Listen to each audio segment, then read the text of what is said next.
दादा, सुजय, अरे इथे काय करताय तुम्ही? आणि ही काय झोपायची जागा आहे का? सगळ्यांना त्रास देऊ नका. उठा, खूप झाली गंमत, उठा. आई, अगं का का रडताय तुम्ही? काय झालं? ताई, तू भानावर ये ना अगं. ताई, त्यांचा ऍक्सिडेंट झालाय, ते आता आपल्या बरोबर नसणार आहेत अगं. अगं असं काय करतेयस? गंमत करता येते तुझी, बोलले ना मी तुला. सुजय, सुजय, सुजय, अरे उठ ना. हे बघ, खूप वेळ झालाय आणि लग्न तोंडावर आलंय. अशी गंमत करू नकोस, उठ. उठ बरं. सुजय. ताई, ताई तू शांत हो ना गं. अगं शांत हो, काय बोलतीयस? गंमत करतोय तो तुझी. आई, आई तू सांग ना. हिला ना वेंधळीच आहे, कळतच नाही गंमत कोण करते आणि कोण नाही करत आहे ते. हिला वाटतंय सगळं खरं खरंच होतंय. आणि ज्योती, अगं लग्न तोंडावर आलंय, दादा हे सगळी जबाबदारी सोडून असं काही करेल का? मग ताई, सुजय. आई, आई हो तुम्ही सांगा ना सुजयला. मी तर म्हणते चांगलाच ओरडा द्याला. अहो ही वेळ आहे का चेष्टा करायची? तू दादाला घाबरतोयस म्हणून असं वागतोयस का? तुला असं वाटतंय का की तुमच्या मैत्रीत फूट पडेल? अरे वेडा आहेस का तू? अरे आपलं लग्न ठरलंय, साखरपुडा झालाय आपला. हे बघ, दादाला घाबरू नकोस तू. दादा काही चिडणार नाही. एक मिनिट थांब. दादा, अरे तो तुला घाबरतोय ना म्हणून असं करतोय. तू एकदा त्याच्याशी बोललास ना तर कदाचित तो ऐकेल. प्लीज तू बोल ना त्याच्याशी. आणि ज्योती, तूच मला म्हणालेलीस ना की तू दादाला समजावलंयस आणि दादाला लग्नाला घेऊन काहीच प्रॉब्लेम नाहीये. मग तू सांग ना सुजयला. सुजय, अरे तू ऐकतच ताई, ताई भानावर ये. अगं भानावर आहे, काय भानावर आहे? अगं मी कधीपासून सांगतेय लग्नाची किती तयारी करायची, आपल्याला किती कामं बाकी आहेत. तो बघ ना कसा झोपलाय, त्याला कधीपासून बोलतेय, ऐकतच नाहीये तो. ताई,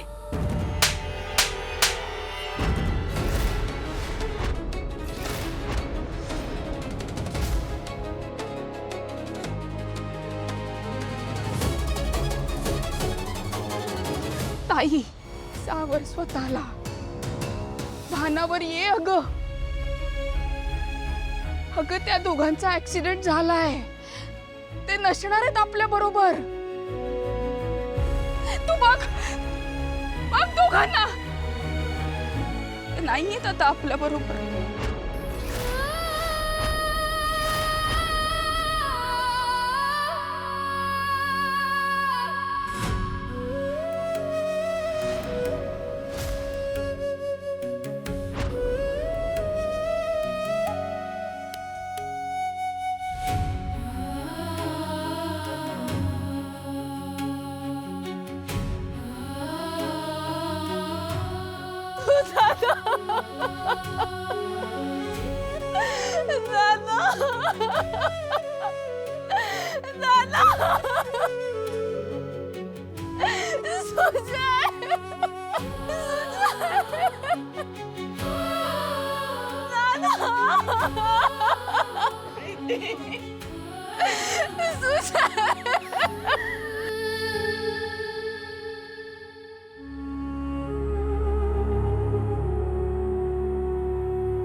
ज्योती, सगळी तयारी झाली, आता न्यावं लागेल.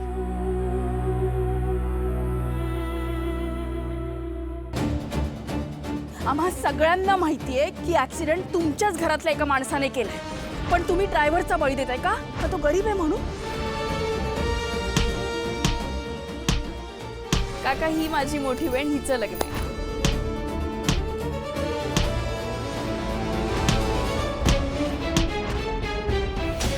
दादा, अरे काय करतोयस? मागे हो, मागे हो. काय चाललंय तुझं? जबाबदाऱ्यांचं ओझं डोक्यावर आहे म्हणून आत्महत्या करता येत नाही, पण जी चूक नाही, जो गुन्हा मी केलाय त्याचं प्रायश्चित्त घेता येतं का बघतोय. काय बोलतोयस तू? हो, कारण तेच खरं आहे. या मुलाला मी जन्म दिला, हा गुन्हा आहे माझा. त्यांनी त्याच्या आईला मारलं तरी त्याला या घरात ठेवून घेतला, हा गुन्हा आहे माझा. तो दुसरा माणूसही मेलाय. माझे सगळे आदर्श, माझ्या सगळ्या मर्यादा, माझा मान सन्मान स्वाभिमान धुळीला मिळवणार आहे. या जगात माझ्या इतका अभागी बाप दुसरा कुठला नसेल.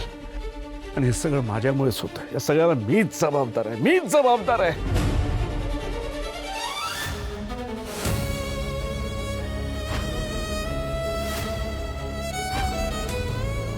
चूक झाली माझ्या हातून बाबा. खबरदार मला बाबा म्हणाला तर. माझी जन्मदात्या आईला मारलंस, आता त्या गरीब घरातल्या माणसाचा जीव घेतलास.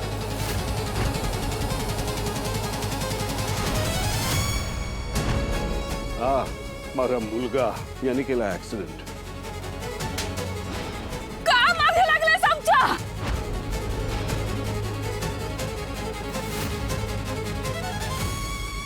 किती रागराग करणार आहेस तू त्याचा? त्याची काही बाजू असेल ती समजून नको घ्यायला आपण. माझ्या सगळ्या बाजू कमजोर करणाऱ्याची कुठली बाजू समजून घ्यायची आहे मी आता. अरे मी आता काहीही समजून घेणार नाहीये. विराज, स्वराज आणि सुलोचना, तू एक गोष्ट नीट लक्षात ठेवा. यापुढे जो कोणी त्या मुलाची बाजू घेईल त्याच्यासाठी या घराचे दरवाजे कायमचे बंद होतील.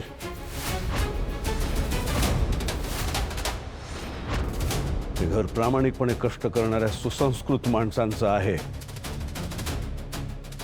बिघडलेल्या मुलांना पाठीशी घालणाऱ्यांना या घरात राहण्याचा अधिकार नाही.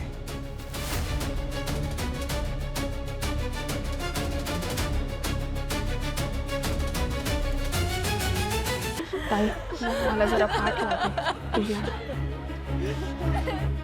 अगं पोरी, असं वागू नकोस ग.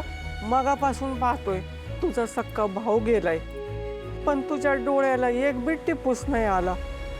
असं मनातल्या मनात झुरू नको ग पोरी. बाळा रड, मनावर एवढं वजन नको ठेवू, नाही तर तुला त्रास होईल. आजी, तुम्हाला नाही माहिती मला किती दुःख झालंय ते. पण मला माझ्या दादाने शिकवलंय, कुठलीही परिस्थिती आली ना तरी तरी कुटुंबाचं रक्षण करायचं, खचून नाही जायचं. आजी, घरचा दिवा विझला म्हणून अंधाराला शरण नसतं जायचं. कुणीतरी पुढे येऊन दुसरा दिवा लावायचा असतो. आणि दादाच्या शिकवणीचा हा दिवा मी तेवढ ठेवणारच आहे. आणि दादाला जर कळलं ना की घर खचतंय, त्याला आधार द्यायला कोणी नाही तर त्याच्या आत्म्याला शांती नाही लागणार. त्याला त्याचं घर अंधारात राहिलेलं कधीच नाही आवडणार, कधीच नाही आवडणार.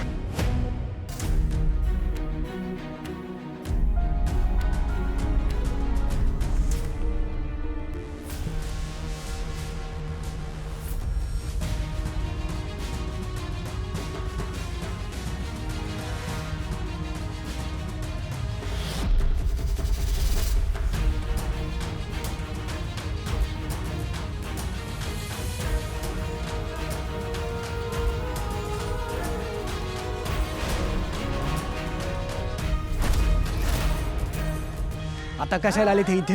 मुलानं केलेल्या चुकीची परतफेड होणार नाही म्हणावं त्यांना. एवढं सगळं करून हिंमत कशी होती ते येण्याची यांची? दिखाऊपणा सगळं बसलं, बाकी काय.